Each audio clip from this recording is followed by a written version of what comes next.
जिस प्रकार से हजारों की संख्या में मुस्लिम बहन और भाई आगे आए और उन्होंने इस बिल के समर्थन में पटाखे चलाए, आतिशबाजी चलाई, ढोल बजाए, मोदी जी के समर्थन में नारे लगाए, तो ये सुनिश्चित है कि जिस मुसलमान भाई बहन ने ये परिवर्तन के बिल को पढ़ा है, उसके बारे में ज्ञान लिया है, उसने समझा है कि ये अच्छा बिल है, किसी के खिलाफ नहीं। जिस प्रकार से लोकसभा में हमारे यशस्वी गृह मंत्री जी ने इस बिल के बारे में बताया, रिजू जी ने इस बिल के बारे में बताया, तो ये स्पष्ट हुआ है कि ये किसी कौम के खिलाफ नहीं है।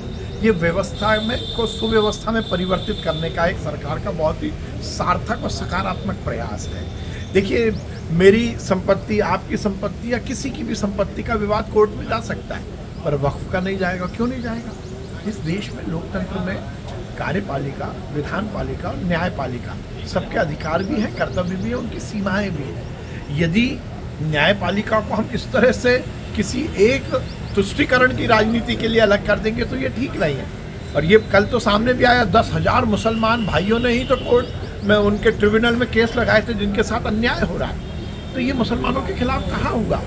अब यदि आप केवल, आपकी राजनीति खत्म हो रही है, आपकी बेजा संपत्ति जिस पर आपने वक्फ की संपत्ति पर कब्जा किया है वो इधर उधर हो रही है, तो आपके पेट में दर्द हो रहा है। ओवैसी जी ने कल जो हरकत की, क्या वो संवैधानिक है?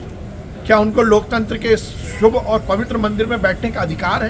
क्या वो ये मानते हैं कि ये पाकिस्तान है? ऐसी हरकतें तो पाकिस्तान में होती है। आपने बिल की प्रति फाड़ दी।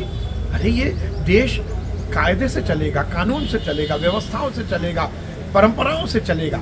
ये सदन कोई मछली घर नहीं है जिस प्रकार से आपने अपनी कुंठा को दिखाने के लिए और अपनी राजनीति की रोटी सेकने के लिए बिल की प्रति फाड़ दी। तो शर्म आती है। मुझे लगता है कि इस तरह से ये सुनिश्चित हुआ। अच्छा, प्रियंका जी कहाँ हैं? कहाँ हैं राहुल जी? ये भी देखिए, अब उनको नहीं दिख रहा कि संविधान की धज्जियाँ उड़ाई जा रही हैं। देखिए, ये बिल के बाद ये सुनिश्चित हुआ है कि भारतीय जनता पार्टी के मुसलमान के विरोध की बात नहीं कर, गरीब मुसलमान को हम संरक्षण देने की ही बात कर रहे हैं।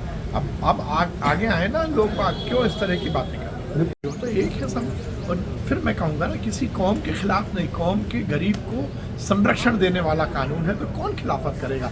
जो खिलाफत कर रहा है वो तुष्टीकरण की राजनीति को आगे बढ़ाना चाहता है।